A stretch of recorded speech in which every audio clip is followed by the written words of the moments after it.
Hello বন্ধুরা, আজকে নিয়ে চলে এসেছি একটা নতুন ব্লগে। দেখো, এটা ব্লগটা দেখে কিছু বুঝতে পারছো নাকি? আজকে বলো তো কি? গেস করো। আচ্ছা ঠিক আছে, আমি বলে দিচ্ছি। আজকে হলো মহালয়ার সকাল। সবাইকে শুভ মহালয়া। আমরা বাঙালিরা সকলে এই দিনটির জন্য অপেক্ষা করি পুরো একটা বছর। দেখো, আজকে মহালয়ার সকাল, আমরা বেরিয়ে পড়েছি মহালয়ার সকাল দেখতে। অন্য সকালের থেকে মহালয়ার সকালটা দেখতে খুব অন্যরকম লাগে, খুব ভালো একটা অনুভূতি। আমাদের বাঙালিদের সেটা বলে বোঝানো যাবে না, সেই অনুভূতিটার কথা। দেখতে পাচ্ছ আমাদের এখানে কি সুন্দর মেলা বসেছে, কত লোকজন মহালয়ার দিন বের হয়েছে।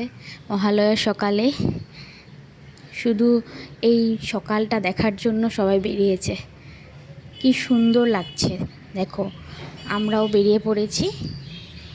দেখো কি সুন্দর লাগছে মেলা, কত মানুষজন দেখে সেটা বলে বোঝানো যাবে না।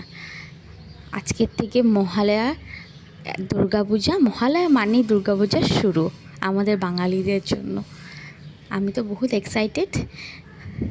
এখন আমরা নেক্সট দুর্গাপূজার ব্লগ দিব আসতে। চলো, বাই বাই।